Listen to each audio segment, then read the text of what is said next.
Welcome back. Welcome back to the Detroit is Different podcast studios. And in studio, I have a friend of a neighbor. So it's like, okay, what do you mean friend of a neighbor?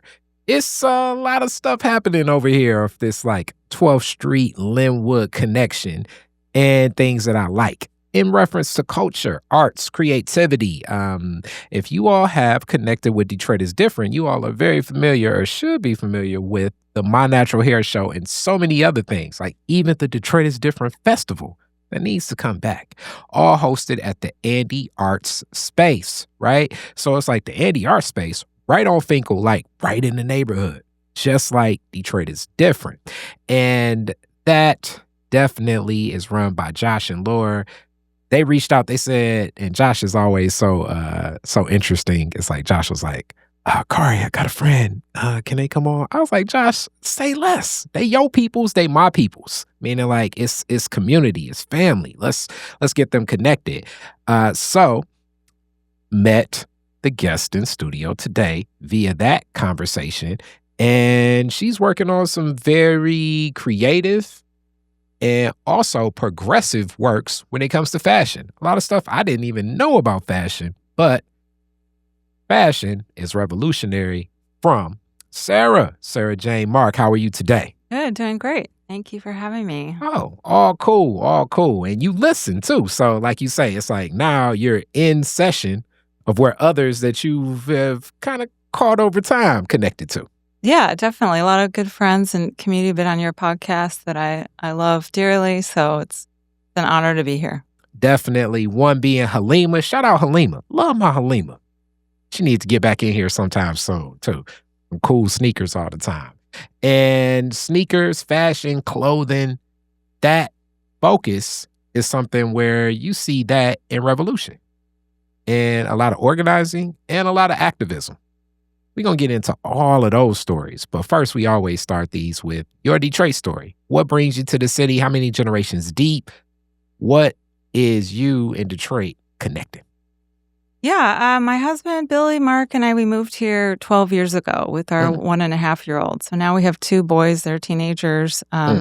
We've been here. We moved here from Los Angeles. We had our first kid in LA. We were creatives, artists. I was in the fashion industry there. My husband was in the music, sound world there. And we were looking for a different creative city to raise a family in. And so we actually just kind of moved here on a whim.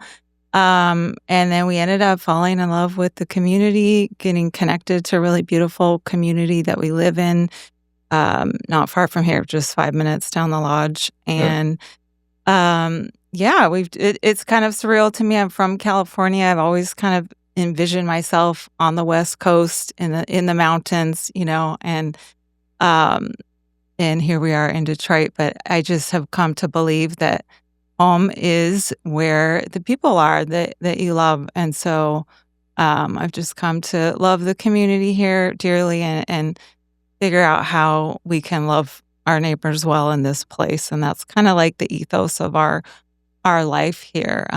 How can we love our neighbors as ourselves? Okay. All right. So a lot to unpack, even in what you just provided. First off, that means that you birthed a Detroiter here. So you got one Detroiter in the mix. Yes. My younger son always likes to say he's the only real Detroiter in the family.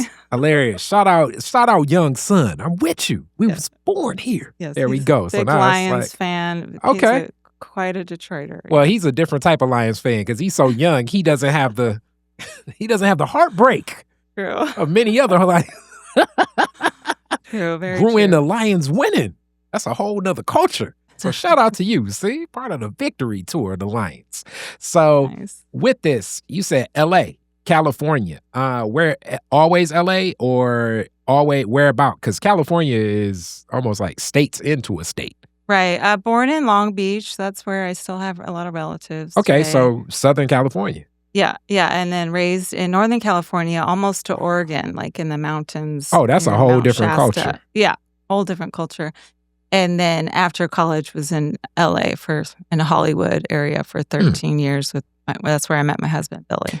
Okay, I definitely want to get into those stories. But first off, the LBC, you immediately think like Snoop and everything. Right. But then to Northern California, where you immediately think cold. So you are already familiar with the climates of Michigan. A little bit. For a few years living here, the first few years in winter, just going to the grocery store, I felt like I should be on a mountaintop, like skiing down, doing something fun. I grew up like skiing. I mean, not like everyday life in winter isn't fun here, but yeah, I didn't grow up in the extreme temperatures. So I was lucky to live near a mountain, and I grew up skiing and snowboarding. And so that was my association with the winter. Okay. Yeah. Not getting your car stuck in snow. Right. And shoveling all the windshield every time you have to go somewhere. Yep. Yeah, snowboarding is a lot more fun than that. Right. So in this Long Beach on in Northern California, what was the difference in the culture that you remember as a child between both spaces? Yeah. Southern California is quite a different culture. My parents spent a lot of time in their youth in Southern California. I think they were seeking something different for a family quality of life, because the Southern California is just very busy, very expensive. So they were seeking also, similarly to Billy and I, more of a slower pace of life to raise a family. So it is a very different pace. I mean, the pace and the environment of wherever you are really does affect your life. And, okay. So, and then back to LA. You chose to come back. What was it that, and I guess this may be like younger people, and these discussions matter because the context is always, how do we attract more talent to the city of Detroit that are younger people to want to do something? So what was attracting you back to LA, and then what era of LA do you move back? Yeah, let's see. I went to college when I left home in Northern California. I went to college in Seattle and then New York City for a year. And then for the fashion industry jobs, it was just majority LA or New York. There's more apparel jobs in LA. So that's what took me there. I'm sorry, what was the second half of the question? So what drew you? So it was more so it was jobs. Your industry. Yeah, okay. Right. And I'm unaware of that fashion industry. What's the difference between the fashion work in New York versus LA at the time? Yeah, so let's see, that was in 2001. I moved to Los Angeles. Los Angeles, both New York and LA have large fashion manufacturing hubs. I would say because of the geography difference in LA versus New York City, there's a lot more like large manufacturers based out of LA. And then the close proximity to Mexico, there's a huge industry there of local production. So there's a lot of apparel manufacturers that are producing all of their goods in Los Angeles, and maybe even a mix of Los Angeles to Mexico. So there's just more jobs. In New York City, there's a lot of companies that have their headquarters there, but then they're not necessarily producing in LA. In New York, there certainly are a lot of manufacturers in New York City, but as in the last 20 years, I've heard especially that's been changing as gentrification of certain areas, let's say Chinatown in New York City, a lot of those clothing manufacturers are gone now. Which now leads to just your passion for fashion. What was it like? What were you doing like in high school? Were you like in sewing and crocheting? What drew you into fashion? Yeah, I appreciate these questions. It's helpful to go back and think of our roots. I think that's really important. So thank you for that. I grew up with a mom and a grandma that loved to sew. It was part of the cultural heritage. I think in the family I grew up in, it wasn't necessarily a necessity as far as financial. It was more of a hobby and carrying on a beautiful legacy of generations of sewers.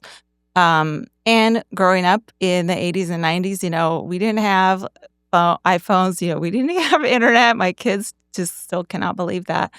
But that's how we spent our days, is making and being creative and spending time in nature. So I really attribute my creativity to the fact that life was simpler as a kid back then in that era, like I was not distracted and on social media and all these things. And so I learned how to sew and make my own clothes at a very young age. And then just thinking of the ancestry before me, it was definitely poor farmers from Denmark and Ireland. And of course, my grandmother, always talked about living in the Depression and everything. So her family line and generations before, it definitely was necessity to make your own clothing, to repair what you already had, so on and so forth. Okay. So you were, as I call it, like a Joanne Fabrics kid. Yes, we did. I did grow up going and picking out patterns and learning how to sew clothing. And then I started thrifting because I would just kind of wanted more. I really liked so when I was in high school in the late 90s, all the thrift stores were full of vintage stuff from the 60s and 70s. And if you got lucky, it hit some cool garage sales. You really hit a jackpot of like 60s, 70s stuff. So that was, so I started thrifting and like upcycling and remaking things because I wasn't really satisfied with the styles in the stores in the town that I grew up in. And so it just became my creative expression to use the resources I had and figure out and like express myself through my own design. All right. So even at that age, were you more like repatching and restitching, or were you doing like whole pieces? Like, no, I'm going to make these jeans, or I'm going to make this shirt. Like, what are we talking about like in high school? I did both. I was definitely a thrift store junkie, let's just say. And then I would tweak and make things, alter things to fit me and add my own embellishments. And then I did sew things from scratch with fabric and a pattern. One classic story was I got this huge lime green silk Dupioni curtain from a thrift store for like 10 cents. It's like massive curtain. And then I bought this Vogue pattern. And so I made a whole collection of stuff out of this green material. I made a prom dress. It was enough fabric that I made my prom dress, pants, a shirt, I think another dress too. Wow. You still got that? It's at my parents' house. Okay. They still got that. Yes, Okay. yeah. And your mom and grandmother you spoke of too. What were they like, whole peacemakers, or were they more like stitching stuff together? What was their connection? Yeah, they would make clothing from scratch. It was my mom and grandma definitely had. It was like anytime there's a special occasion, it was an opportunity to like make something. Wow. Yeah. Okay. And all my right. grandma would make things for us. Yeah, I grew up with two sisters, so every Christmas she would make something for us. Yeah, and then they were quilters too, so there's a lot of quilts in the family that they'll still have today. And okay. And when I think of quilts, and then you mention Irish, I think of like different patches and different symbols that may mean things. Was your grandmother and family like even connected in like the messaging inside the clothing as well? No, I only found out my family ancestry recently. My mom and I did a deep dive during the pandemic. Unfortunately, my grandmother, whose father was immigrated from Copenhagen, she never learned the language. They did not want to teach. This is like the family that immigrated from Copenhagen in 1890 did not want their kids. They just wanted to like be American, and so they assimilated and they did not pass down traditions, much information at all, really. So, but that's been an important part of my journey is digging in and like reclaiming the beauty of where our people come from and beautiful stories and also pretty heart-wrenching American stories as well. Very on both family lines, very different. I can imagine, and very much so, as that's what makes America so unique, especially from the Black experience. It's black and white because race is polarizing here because so technically, and I've said this before in Detroit is different. Whiteness is more English, meaning Britain, German, and maybe French. But many of the other European nations coming to America are coming and welcoming around a turning of the century. So that's a different gateway. Historically, you can watch The Godfather 1 and like many things, and more so the Italian story, but that's also a lot of the Polish story, a lot of the Irish story, a lot of the Jewish story, a lot of the Scottish story. And to assimilate to whiteness is more security, because to be Irish, it's dangers associated with what could be provided to you, even through those parish systems, through Catholic churches and things like that. So a lot of that assimilation was that option, which that's what makes Blackness so unique, because no assimilation option per se, unless we're looking at like passing with the right skin tone, is an option. But it's a safety net within what is, as we say, back to English, German, and this frames a lot of the lens of America itself. Right. Yeah, well said. So within this, just your grandmother still develops these skill sets. What are some of those pieces that you remember that like she delivered? And at what point, like just as a kid, I guess, are you like, okay, I'm liking fashion a whole lot more than my sisters and my friends. Like this is like something I'm really into. Yeah, I remember in a moment in third grade specifically that we did some project and to talk about what you wanted to do. And I drew a picture and it was like, I want to be a fashion designer, And part of it, we had a close family friend that was a fashion designer, and they had a company in Reading, in the town I grew up in, which is unusual for there to be a clothing fashion manufacturer. designer, Yeah. And so we used to do, barbecues with them, and I just loved hanging out in her studio. So I had someone in my life to kind of see that, oh, that could be a possibility. And it's a woman too. Right. Okay, so now let's talk about that journey from school, because like everything, I assume the vision of what you think it is creatively versus the industry are two totally different realities. Right. So from school to LA, what did you soon learn about the fashion industry that, possibly maybe changed your view of it or opened up more of a love? What did you discover in it?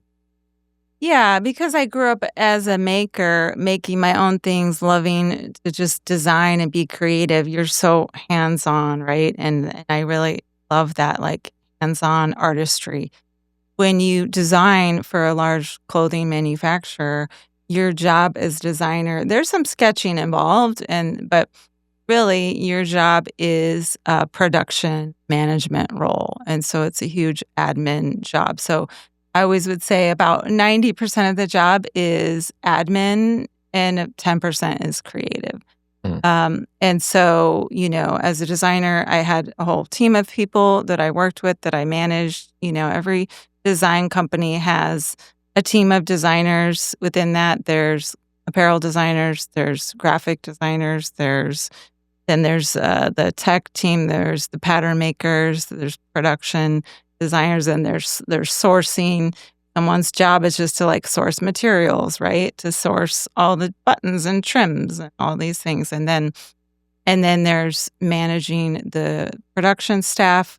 So a couple different companies I worked for were set up differently. The first large company I worked for, they produced everything in Los Angeles. So I was a little more hands-on and like close up with the makers. My daily job was communicating with all the staff that's making these samples, and then working with the production team to manage production locally in LA. And so then you're driving around to different houses that have different specialties, like these big denim wash houses. You go there as a designer, you see their whole showroom of like all the different things they can do with denim, and then you figure it out and you oversee the production there. Then there could be a dye house, and you go there and look at all their colors and all their, you know what I mean? So as a designer, producing locally in LA was I really enjoyed that, because I like the hands-on connection as a maker. And I like the relationships with the amazing skilled artisans that are handling dyeing. I mean, that each craft within the industry, whether you're specializing in, like I said, denim washes or dyeing or whatever, that's like a whole craft and expertise in itself. So you really get to learn from these skilled makers. So when you explain denim wash, what is that for a person that just wears jeans? Yeah. Okay, so if you're manufacturing denim, you buy raw denim, basically. So denim, you've seen like dark colored jeans, right? Mm-hmm. So, and maybe they don't look very worn. They just look very navy blue, let's just say. That's what raw denim looks like from the manufacturer. Now, say you want more of the term acid wash, right? Mm-hmm. That's a whole wash process that the denim goes through. So the way that you make that as a manufacturer, you cut the raw denim so it looks like just like a dark navy blue pair of pants. You sew the garment fully up. Then you take it to a denim house that does these different wash treatments. So like an acid wash treatment is like a bleach treatment. And it goes through like a huge washing, like a massive washing machine with like thousands of, pieces of denim that are also being washed at that level.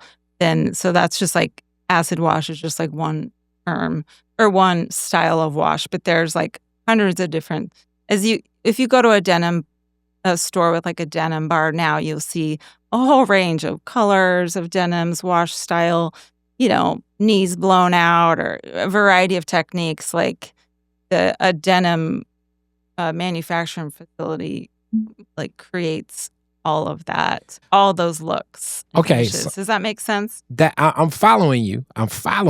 Because I've never been to like the denim bar, and I don't think that at least in my mind, I'm not probably gonna go there. And shout out to Detroit Denim. I love them. They're my peoples. I need to go get some more jeans from them. Yes. But that's the only denim house, I guess, that I've ever been into. And I remember when Eric and Brenner were starting like at Pony Ride with me. Like I remember just them buying, cutting, and stitching together themselves. Yeah. So now it sounds like this may be like as big as like the factories I've seen for like automotive industries or something, of just different styles of denim. So a denim house, I'm guessing, may make jeans for multiple companies then. Yeah. So designing for big apparel companies, I would, so being on a staff as a designer, you design a collection, then you take it to a showroom where there's a whole market, right? And then, so we would go to market multiple times a year. Buyers from all over the country, tiny boutique stores to, big, buyers from Macy's and Bloomingdale's, all these big stores, they all come there.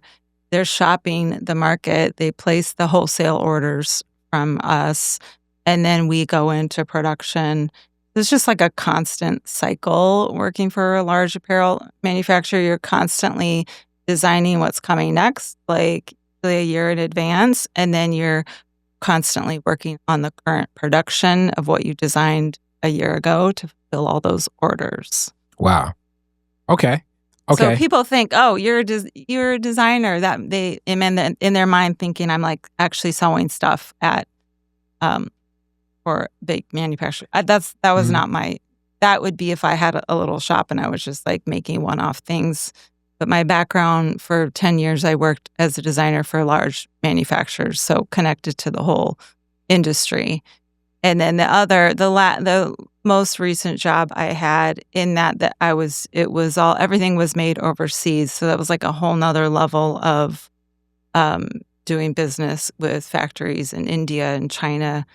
And that's kind of what ultimately made me realize, like, okay, it's like all the pieces of the puzzle of this picture of this large industry kind of like became clearer and clearer to me over 10 years, being based out of Los Angeles, working for a variety of manufacturers. And I came to the point to just realize, like, oh, wow.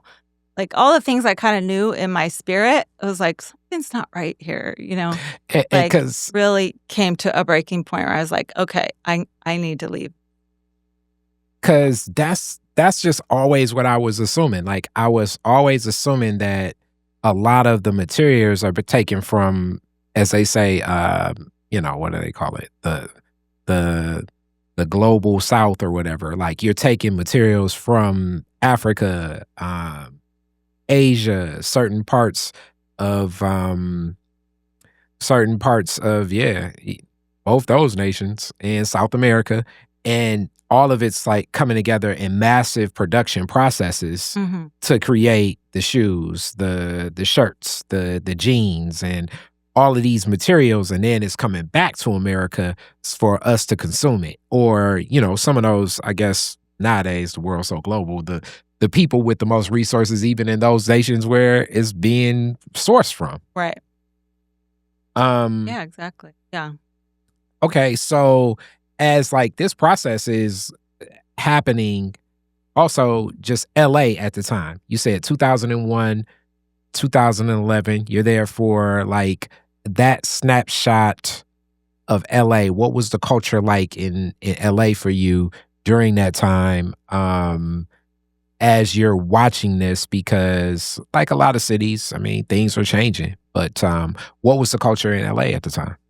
Yeah, yeah, so even just thinking it was normal, like, I got my first cell phone, at when I got my first job out of college, so Hmm. just how far like, what was happening with technology then, it was very different than now, like, Instagram didn't exist, Facebook didn't exist, so even as a designer, American companies would always see, well, what are the trends happening in Europe, basically, and a lot of them would just copy those trends, produce knockoffs, and that's how they went about their business. So I did have a hilarious job early on in my career where I was like a fashion spy. They would send me to London and Paris and just to go see what was going on over there and buy samples and then come back and the company would just knock things off and sell them. Whereas now, companies just can't really afford to send designers on like shopping trips to Europe because they can just find everything they wanna find Yeah, I was gonna online. say online. Yeah, Yeah. naturally. Yeah, Hmm. so, I mean, that's, like, one difference. Yeah,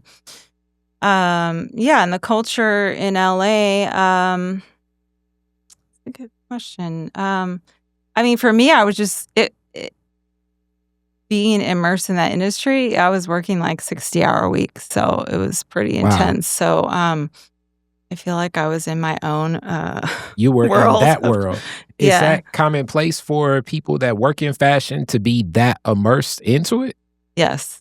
Yes, very much so. The environment of most industry companies are is is just nonstop and it's stressful too. So as a designer, it was just very stressful to work in that fast-paced environment. You're just like constantly churning out these collections in such a fast rate that and this is part of the sustainability issue that it's just it's not, it's not sustainable for it would put pressure on these factory owners that, like, workers constant would be working overtime, and then, like, people in third world countries, I'm sure it's, like, a whole 'nother story of just the pressure that they're under to make things faster and faster because of the crazy buying schedule of these American shows that are just happening, every few months. So it used to be that the fashion industry would have,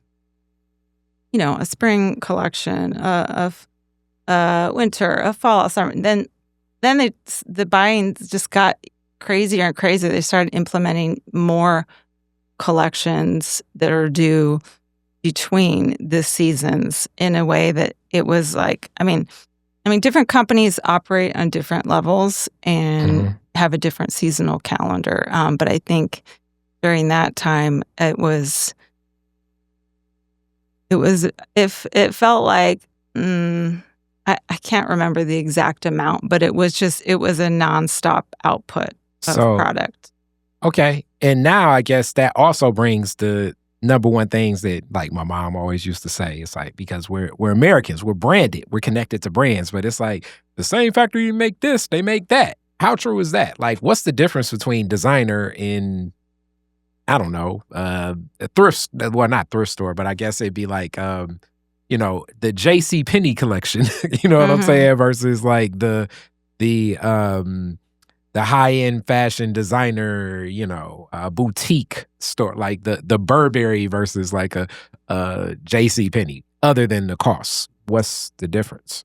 Yeah, good question. Well, from my experience working with factories in Los Angeles and also India and China, factories specialize in something. So like I was talking about the denim house, they specialize in that. And there's even factories that the only thing they do is they sew on buttons. Other factories, the only thing they do is iron things and put them in the packaging, So I'm not sure that there could be some vertical operations that they do all these things, but it's most cost effective to send the whole lot of garments to the dye house, get it done. Then they take it all to the finishing house and get the snaps on, and then they take it all to this house. So most people don't know that one garment typically has been through so many different factories and so many different hands just for one garment. Like this, possibly it may have been around the world 4 times. Potentially. And then if you're thinking of backing it up all the way to the fiber, so how is the fabric grown? I mean, natural fibers, you're thinking of cotton. Growing or hemp, or whatever the fiber is. How was that handled on that farm? Like how did that affect the water streams in that local population? How are the farmers on that farm tree? And then it goes, so that's just that's just like growing the crop, right? And then it's to the spinning factory, and then it's to the weaving factory. So then there's so many different steps all the way up to a final textile is made. So then that starts the process of designers and companies getting involved, choosing textiles, making the garments. And there's so many different hands. There's like quite a huge life of one shirt garment. And then you think about all the people and all the hands who were involved in those processes. And depending on where the product was made, there's different laws and different policies in different countries. And one thing that I came to realize is just like, as a company based in Los Angeles, like we would go over to India and China. You have an agent, and an agent basically is like, okay, here's your product. And they're in charge they have relationships with all these different factories, maybe in that city, or it could be in cities hundreds of miles away from that agent office.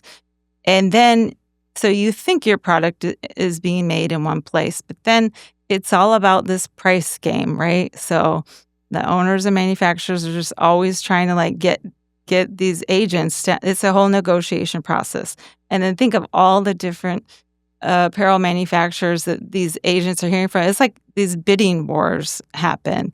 And so you put the pressure ultimately gets passed down to the people like way lowest in the chain, people that are living in very oppressive conditions, living in poverty, trying to feed their families. And then even if you think your product is, you've been to the factory, we went, I would go on these trips, they would show us the factories, all the things. You just don't really fully know if maybe they decided to make an extra 2 cents per garment and subcontract it out down some back alley place or something. And that's where slave labor, child labor is rampant in the industry, just to make the extra little. And if you're producing mass volume, every little cent counts, And so that's what I ultimately came to realize from a human rights perspective. It's just like the reality of this subcontracting that happens is very prevalent. And even if you think you're sending inspectors or you're doing your due diligence as a company, even if you have a great heart and you're like, care about people in the third world and you run a fashion company, it's very hard to mandate and control. It's so funny you uplift that and everything you're saying. And even with it, in me buying clothes and the image of where it goes, which somebody may say you possibly being dismissive about certain things, but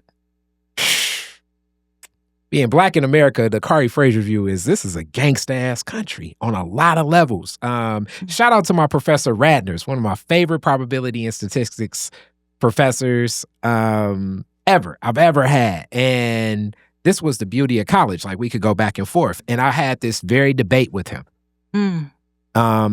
And sometimes just present it more in a matter of fact way. Hence, that's why I like making connections and community where you can see those impacts is something that I look to pour into most with Detroit is Difference purpose, healing community through creativity and culture with events and media. At that root, we were in class one day. Anybody that's taken a business class post 2008 and basically America, writing the biggest check at that point in time to the same bankers that, led into the quote unquote Great Recession. There were chapters in each textbook about the ethical ways of doing business. And I would always challenge my professors about that. So it's weird. It's like you got this black kid from the hood challenging like white executives from like the big three I don't think companies care about this. I'm like, this sounds good. It may sell well. And I gave this argument with many companies' DEI policies, though I do believe it's value in it. But the way it's presented, same argument. I'm like, nah, it sounds good. This is silver lining stuff. But in reality, that's what I always would say. You can just subcontract. Like I can have the company looking amazing. But then I just subcontract down to the company that will have the child labor, the whatever else is going on, and then he would uplift like, but what about cigarettes? I'm like, the tobacco companies are making so much more money selling cigarettes globally in a lot of these countries where a lot of the labor like this is happening. So like Winston Morris didn't miss a beat. And also I think there'll be some Winston Morris marijuana soon when that becomes federal thing, but that's a Kari thought process. But still, you know what I'm saying? Like that's just not the design of this nation. And even my argument for capitalism, because it's never even really that. Supplies never really meet demand because a lot of the actors in it are doing all they can to be most nefarious to fight against competition. So we're never really seeing competition, because if we were truly seeing competition, then you will arm the creative mind the most to create fashion. And possibly you don't get something on a seasonal, like, it to get something cool. I don't know. It may be like a collection, the Sarah collection may come out every 6 years. I don't know. You know what I'm saying? Because it may take that long to develop that creativity that hits the market fast. But if we're trying to meet these deadlines and really feed what we consider our stockholders and all of the people that are looking to make money off of it, yeah, it's going to change the way you do business. Where you want that extra, you said a penny. I think at that point, we may be looking at like a tenth of a penny may matter a whole lot more, because that'll look better on the 10K. A 10K is a document that corporate organizations give to people that invest. And now it's like, okay, that looks good. And these are options for me to put more money into this investment because I believe that it'll be lucrative for my money. Right. And I'm thinking about the money and not the creativity, which that's how I think things need to be invested in. I need to see the collection and say, I like that. I want to bet on that. Not these numbers look good based on the quote unquote projections and the figures and the margins of it. Because when you look at the numbers on paper, you're definitely not looking at, that person that's working 18 hours for $2 and under the threat of we'll move to the next country over if you're not willing to take this job. Yeah, that's the thing about money, that somehow it when money is your primary focus, it somehow just blinds you in a deep way. And I just think of the heartbreaking history of our nation, that how could people that claim to be Christians and love Jesus like enslave others. Like that does not make any sense. But when they had those money goggles on, and that was the lens of how they were seeing the world, and the depth of white denial, is a real deep thing. Yeah, I And mean, in the fashion industry, like I would bring these things up, like as a designer, I,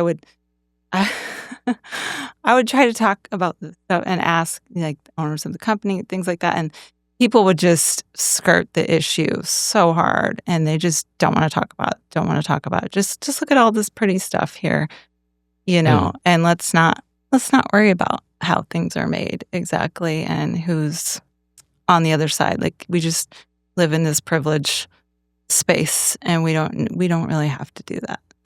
well, I also think just from also going to shout out Walsh College, like that very conservative business school, it's a lens into the thought process of, and I'm speaking for from a lot of those arguments. I mean, I get into some good debates with students and a lot of professors that that those conditions, hence, and when you talk about the Bible, it's different scriptures and quotes that'll always be said.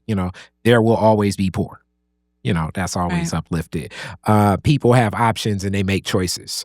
If you work hard, you'll get better results. And hence that's sometimes we may say tokenism or whatever, but even what's projected now, like they'll say the richest people in America aren't even white people; they're Indian people. So what you're telling me is like you can't be like this billionaire Indian that's here in America.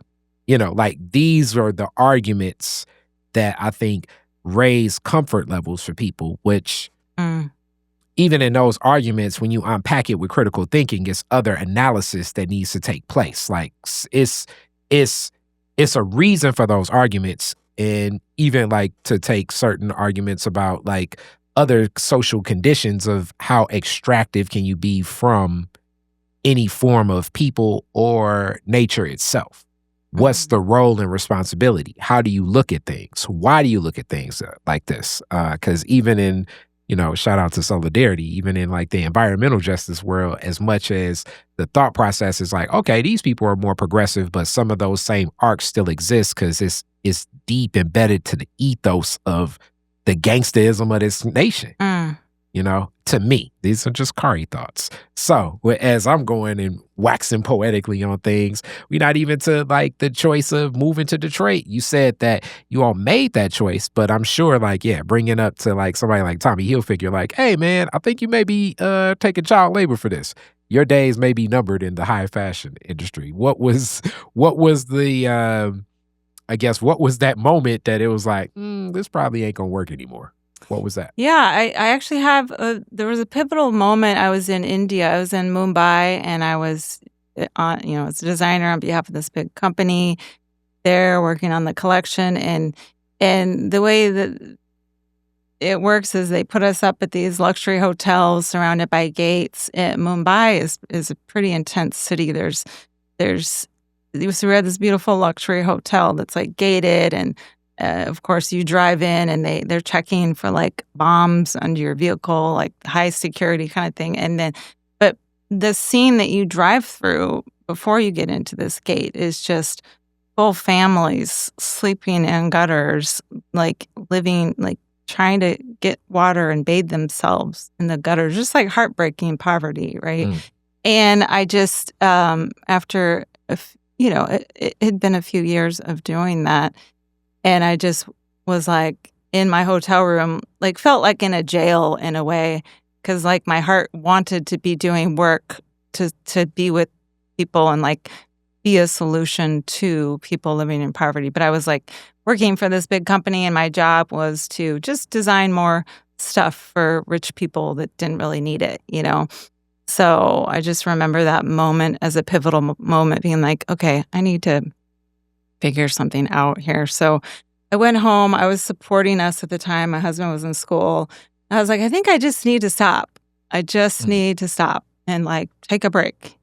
And he was so supportive, and he was like, fine, take a break. And so I just, I ended up, winding down from that job. And it was like I had made it as kind of like the highest you could to this company level that in other people's minds, it would be like, "Oh, wow, you, like, super successful. You've achieved your dreams," kind of thing.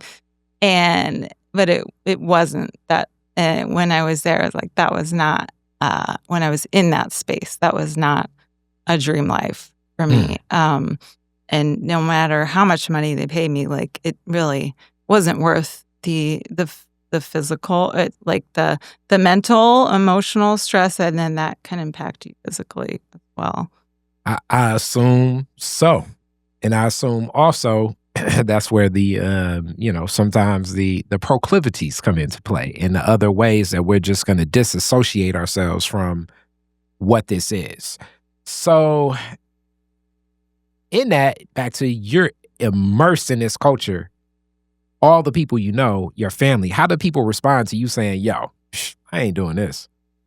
I think people that knew me close and they saw how I was stressed a lot and it impacted, my whole well-being were not surprised, and they were like, "That's great." I Okay. think the people that didn't know me that well and they just thought I had some cool, glamorous job was like, "Oh, you're crazy leaving that," Mm, you know?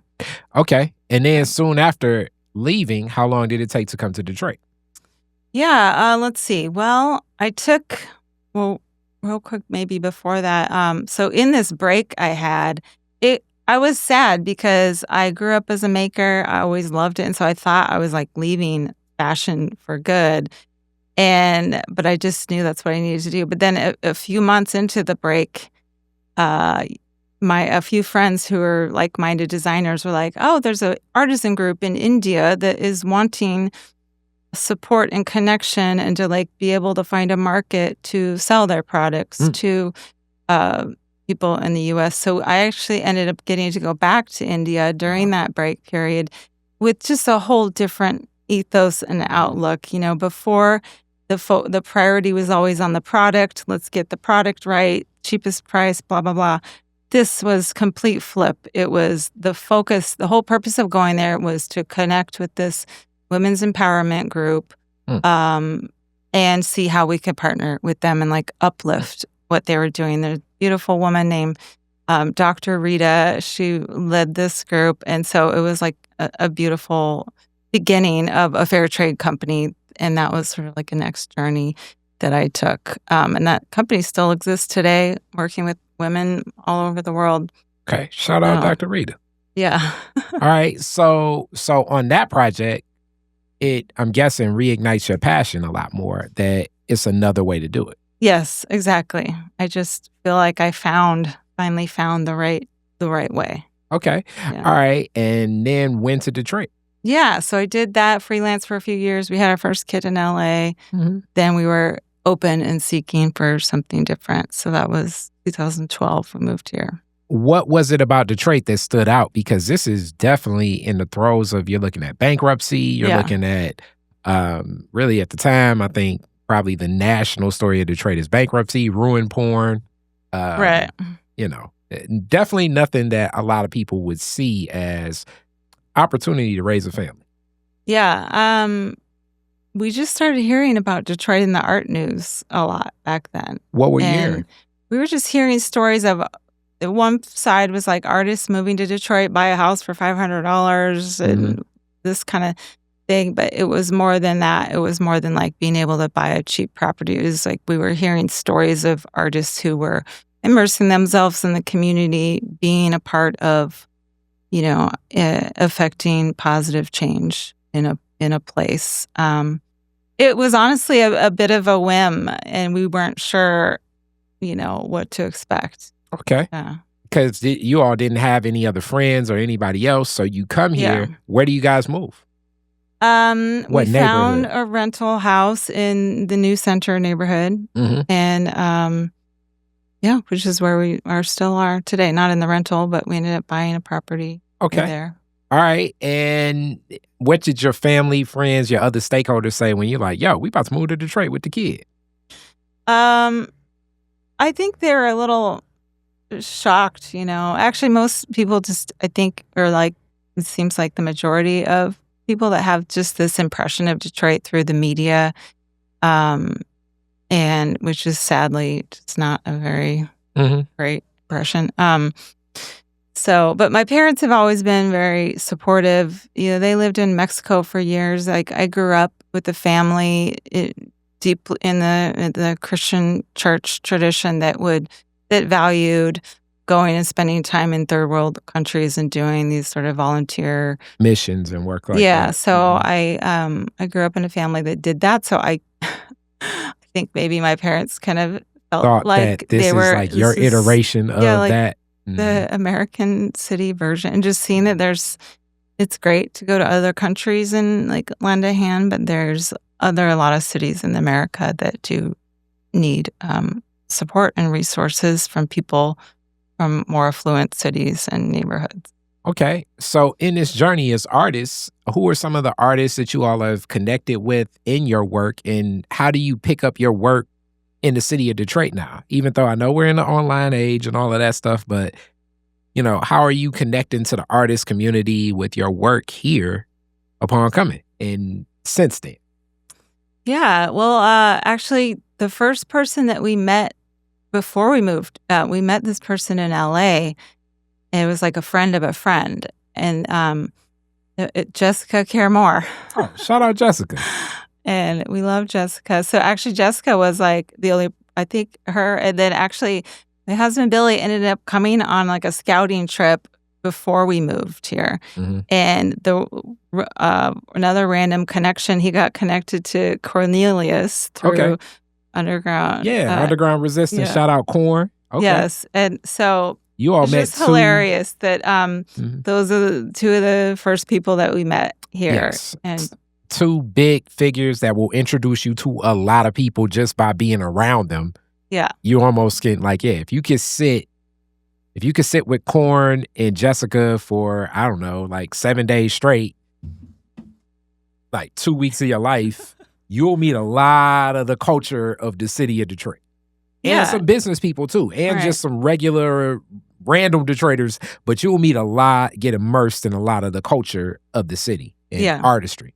Yeah, and people that are well respected and across the world, but also just very down to earth and community centered, and then Yvette Rock. Another shout out to Yvette Rock, Live Coal Gallery. She was an instrumental person that we met right away as part of the art scene as well. And then once you get connected to a few people, they just introduce you to everyone else, and it kind of goes from there. And my husband Billy Mark he's a sound artist, poet. He got a Kresge fellowship a few years into us being here, and that also helped us get connected. All right, so within this same scope, now you're like immersing yourself in a city's culture, which you didn't really do in LA. How did that feel as an artist to just speak on being an artist and connecting to a community of artists in a place instead of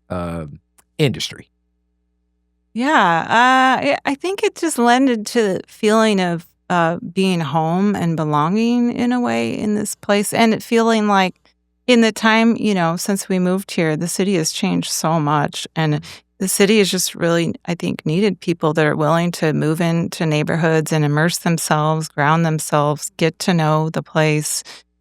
Again, like seek to love neighbors well, and just simply be a good neighbor. I think that's needed all over the city, and so that's what we've tried to do. We got to be able to get connected into a whole community of folks that are living intentionally in the city. And it's called the Blaine Street community. And we have a community garden. There's all these families and kids. These kids live this sort of village life, going house to house. And but there was a family, the building, we bought a 4-unit building, and we lived in that for a long time. And then we had a vision for it to be an artist community. And so it has been this unfolding artist community space. But the neighborhood was scary when we first bought that place. It was just like the building was full of bullet holes and boarded up windows, and we still didn't know anybody. We didn't know if like what the neighborhood was like, really. But somehow in our spirit, it felt right.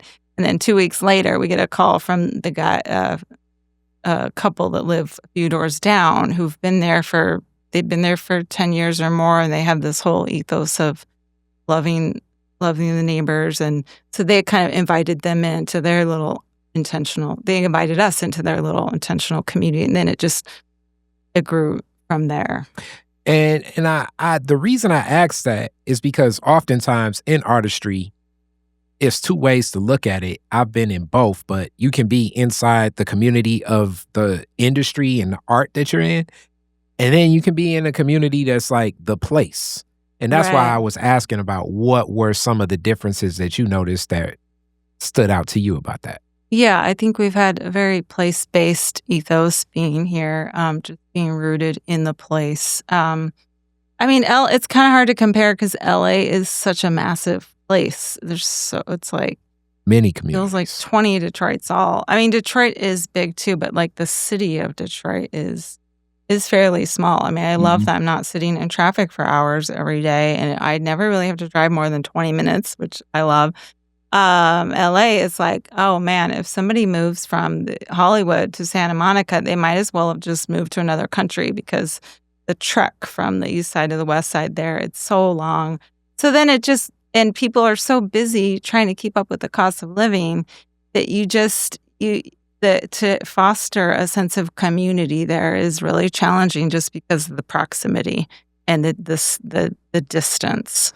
So we were always in LA trying to foster community. We love bringing people together, and it always just felt like a challenge, you know. And then also it's a very transient city because of the entertainment industry, and probably because we were there in our 20s and 30s as well. A lot of people go to LA in their 20s, 30s, and then like we did, we went there and then we left. So you like develop community and then people are out, you know, so it's very transient. Whereas I think Detroit is a little more, it's just smaller. So it's a little bit easier to be more place-based. Like, and with this whole like sustainable fashion community I'm getting to know now, it's a smaller niche group of folks. And so we can all feel like, and we can feel like we can meet each other, know who's doing what, like not be competitive, but be supportive of one another and like truly be a community. So the other thing that definitely sits in that as you're more so awakening in progressive understandings and knowledge and wanting to be present in community, definitely being white in Detroit, naturally people be like, oh, they gentrifying the neighborhood. Yeah. Like that's the immediate like resonating response. For sure. What's been your take on just even that feeling of balancing, okay, I want to be here and I want to be within community. How do you balance that?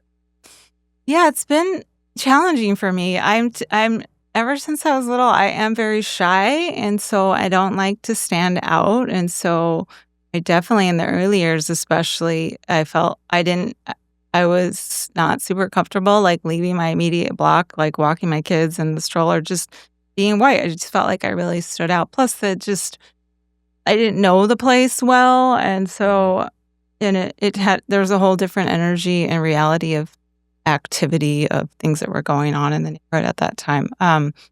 But my husband is biracial. And so I feel like I felt a little more comfortable being here just because like I'm with this guy, you know?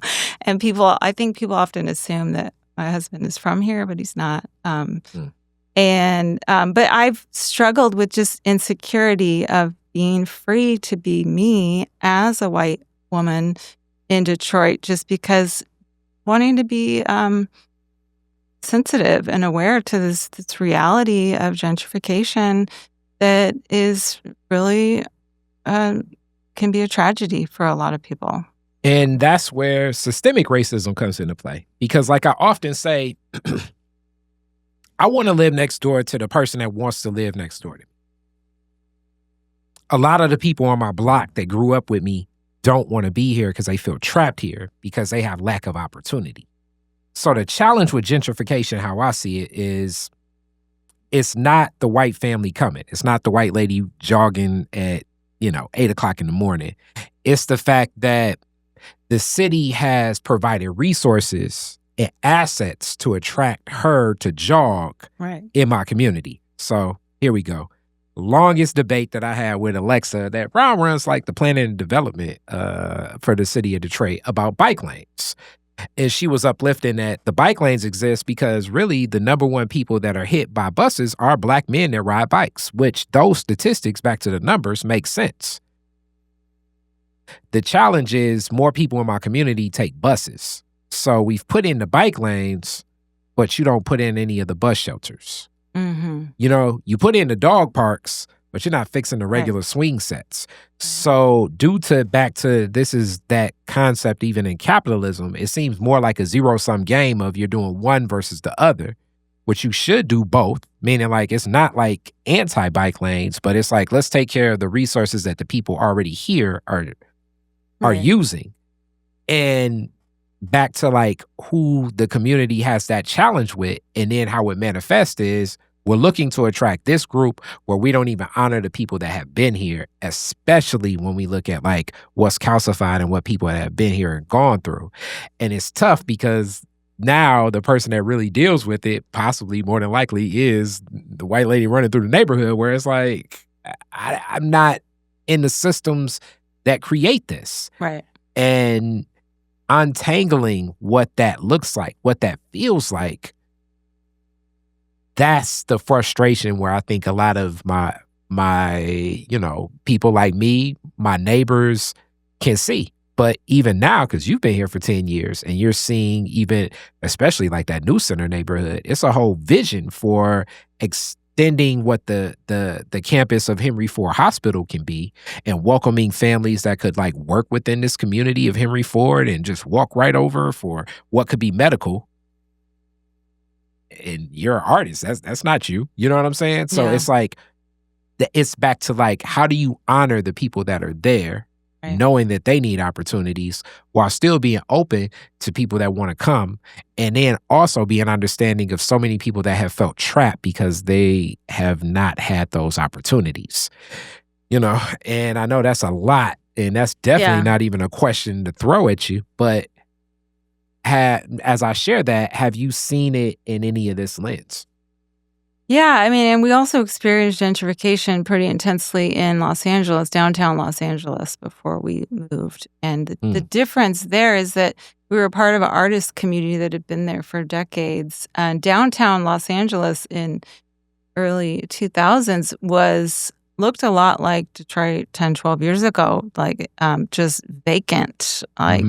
And then, of course, there's the Skid Row, where all the organizations that are helping people experiencing homelessness is that all these cities around LA just decided, we just want to send all these people down there. And so, anyway, we were there at a pretty interesting time in history, and it's changed quite a bit. The difference is that, like, speaking from an artist's perspective, specifically the artists who are living there, they were there because it's cheap rent, right? It wasn't so cheap that they could afford to purchase the building. And so people who are renters obviously are most vulnerable. And so then these developers come in, they're like, these industrial buildings are cool. Let's turn them into big lofts. Let's kick out all the homeless people. And then the artist community who are renters are pushed out along with the other vulnerable populations who are not property owners are pushed out. So I think I could see the difference here is that a lot of artists have been able to purchase their own homes, so they're not being pushed out. I mean, a lot of the longtime neighbors in our neighborhood, longtime Detroiters, are thankfully been able to keep up with their taxes and everything, and so they're not pushed out. But it's all the renters that I think about that were there when we got there, and they're gone now. Like, we don't know where they are. And I think one positive thing I've seen regarding gentrification is a community development corporation in our neighborhood called Central Detroit Christian. One thing that they've done, they've been there for like 30 years. They do all sorts of programming for the community. One of the things they've taken on is housing. So They've got all this federal grant money to purchase properties, fix them up, and keep them designated for low-income residents. So I could see that being a positive thing. So even it's just been interesting to watch our block because we were able to purchase a building when it was about 20% occupancy. Then we saw this interesting mix happen with CDC, the nonprofit, bought like half of the block, and now it's still designated for basically long-term Detroiters. And then half the building got bought by some developers, and it's just like a different population because of the rent cost, right? And then few single-family homes that have been bought by people who are a part of our community and like long-term committed to being invested in the community. It's one of the biggest issues we talk about on Detroit Next, and actually the political issue. And as much as you say like affordable housing is a challenge here in Detroit, it's an American challenge. Yes. LA is definitely like, usually last time I was in LA, I stayed in the Flower District. So that's right in the mix of like, you wake up, you look out, it's amazing in the day. You see all these stores, all these flowers around the corner. It's like all those garments where like, all that's happening. And then like maybe around 6 o'clock, you look up and it is tents. Tent city, all around. So the homelessness challenge in America is a challenge, especially in major urban markets. In LA, it's a whole nother. And it keeps growing ever since we left. Every time we go back, there's just more of these tent cities, these tents under every freeway, and it's like it's expanded. Yes. Yeah. And here, it's not to that point yet. Some of it, I think, because it's cold as ever here, but it's still a challenge. And that's where we're looking at what's affordable, what's not affordable, what's the options. And hence, that's where we say, like, that's where I'm always saying, what are the resources we're pouring into? Because some of this is, if you pour into the people that are already here, I do believe that more opportunity will be provided there instead of trying to invest in systems and structures. But that's been the Jesse Jackson said this on one of his speeches, the quarter dime relationships, you're caring about places more than you care about people. Right. Yeah, the difference here too, it definitely exists, but you just don't see it so visibly, right? Because maybe people are squatting inside homes and a lot has to do with the weather. Yeah. Now, as we get to a close, how you've turned that passion here. And you've mentioned that you have some people in this space of sustainable fashion, but you just did a show at the Andy Arts. But talk about the movement of staying connected and being progressive in fashion, and now connecting where it's from top to bottom, something that you feel confident in being a part of. Yeah, well, I would love to tell you, last week we just completed our first Fashion Revolution Detroit week. And Fashion Revolution is a global movement. There's a organization called fashionrevolution.org based out of the UK. They started in 2014. They're the biggest global nonprofit working to make positive change in the fashion industry that prioritizes people and the planet. And so the way that they operate is they have country leads and they have city chapters. And so it's happening in 80 countries around the world. And so myself and a few organizers came together a few months ago. We're like, let's put Detroit on the map and like join this revolution and see who is here in Detroit and who wants to celebrate this Fashion Revolution Week. So every year they do a campaign week called Fashion Revolution Week, which starts on Earth Day, April 22nd, and goes till the 27th. So we had 5 days. This is the whole schedule. We had 5 days of like all this programming. Just one thing at Andy Arts, but there was like 25 things on the schedule during 1 week. I was blown away. It all started with a community meetup at Neighborhood Art School, just saying like, hey, let's do a Fashion Revolution Week. Who wants to do what? And I remember talking to Sam Shout out to Sam from Be Reborn. It was her and I that came together and we're like, well, we'll just see what happens. Like, if anybody shows up and wants to do something, we'll do stuff. If nobody shows up, then maybe you and I could do something or something. But there was like 12 people that came out that day. And I remember, and we were just talking about it, brainstorming. And I remember at the end of our little meetup, I said, who here actually wants to host and organize something? And literally everybody raised their hand. And I was like, yes, this is going to happen. And so from that point, we started organizing. We had multiple meetups. We identified kind of the core team organizers. It was like a whole community effort. About 20 organizers. And all the beautiful thing is all these like collective collaborations happen. So like, for instance, like Halima, who's been doing Free Market of Detroit for years, right? Like Halima, Nadia Boone, who's like a young designer doing biotech, part of our core team. Like Halima and Nadia teamed up. And then we brought in the Neighborhood Art School ambient mending thing that we did years ago. Sophia E. did live music for that. And so it was like each event turned into like this beautiful collaborative energy that I think something really beautiful and special happens when multiple people are working together, collaborating, cross-promoting, and just seeing the bigger picture of the impact. The whole theme was we are stronger together and small actions lead to big impact. And then also the whole theme for the week was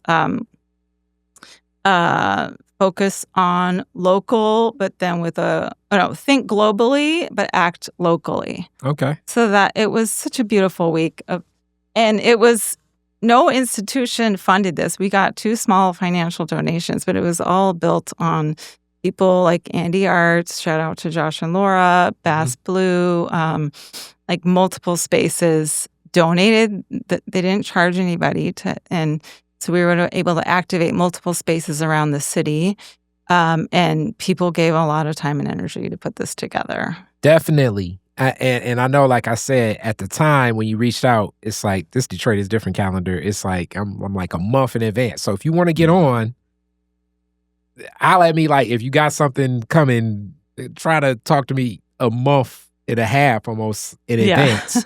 But next year, I'm down. Just let me know. Detroit is different. We'll figure out some way to be supportive of it. Okay, thank you. Just as much as the effort is great, I just love supporting creativity. And everybody, I think it's an energy connecting in creativity that's always great to be connected to. Yeah.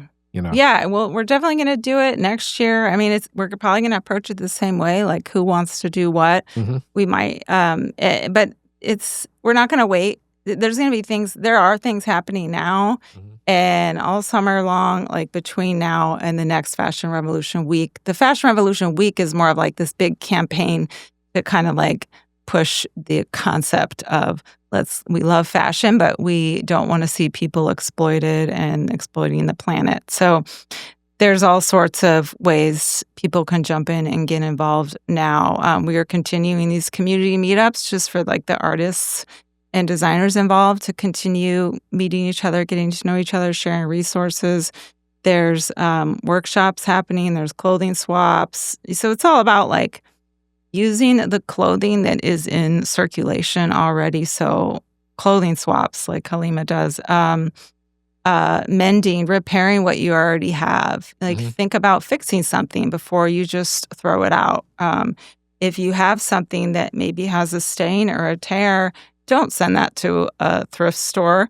Find another use for it, or find someone, a creative, who can upcycle this into something else. Because when thrift stores get this kind of stuff that they can't sell, what happens to all that is it gets bundled up into these massive bundles and shipped offshore to dump in places like South America, Africa. There's this whole term called waste colonialism, which is a huge, huge problem globally. And so we can all make a difference by just being mindful about how we how we're thinking about our clothing and even things that we're done with. Where could it go in a mindful way?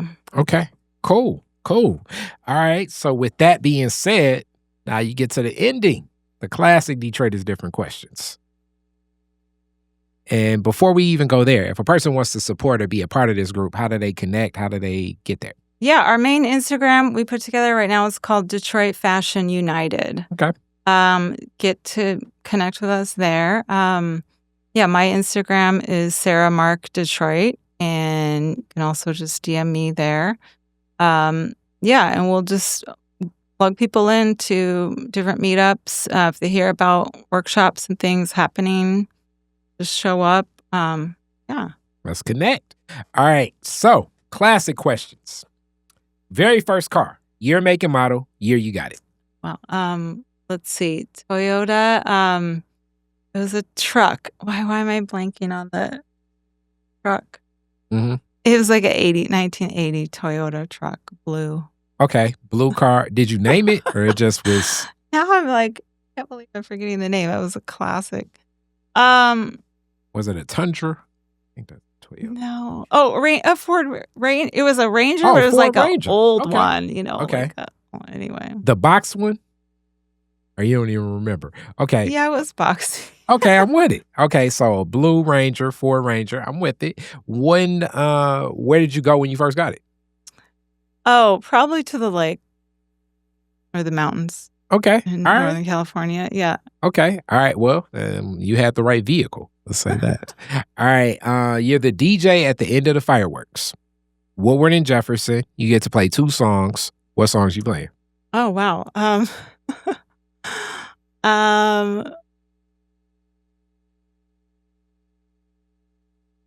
This one is stumping me. I'm sorry. You're gonna have to... You got to give me something. You got to give me something.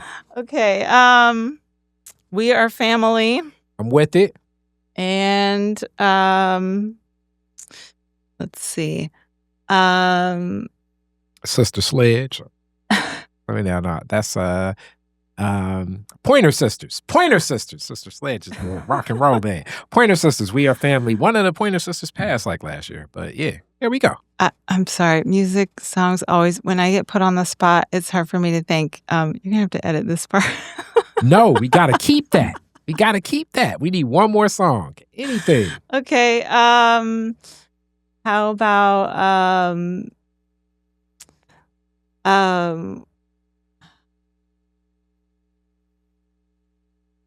got a name. You Are My Sunshine. Okay. I'm with it. All right. So now we are rocking. You got people in a good together mood. And the last question. All right. This is always for non-Detroiters, the question. Spaceship comes, lands down, comes right to you. Alien hops out and's like, yo, take me to the most Detroit place we can go. Where are you and E.T. hanging out at? Oh, wow. The most Detroit place. Mm-hmm. Not being from here, not being from here, it's hard for me to say. And that's why you're the best person to take them, because we as Detroiters, yeah. For you, where is you and E.T. going to hang out? I think the Motown Museum, but that's like a super touristy, but it's a great place. It doesn't. There you go. So you and E.T., y'all do the Temptations shuffle and everything. That makes sense. You get to see the Michael Jackson glove. What else? The Motown Museum is definitely one of those places. So I'm with it. I'm with it. So you, E.T., and Motown all hanging out. Sounds like fun. With that being said, thank you so much, sir. This is a rich discussion. Many different things that are very progressive. And like I say, next year, what you're doing with fashion, Detroit is different. Want to be in the mix with that. Thank you so much. All right. Definitely let you know more than a month in advance. Oh, we in the mix. We are in the mix. That being said, peace. Detroit is Different is where you get information, artistry, history, music, and even comedy. Detroit is Different, a home for the culture of Detroit. Visit online at DetroitisDifferent.com today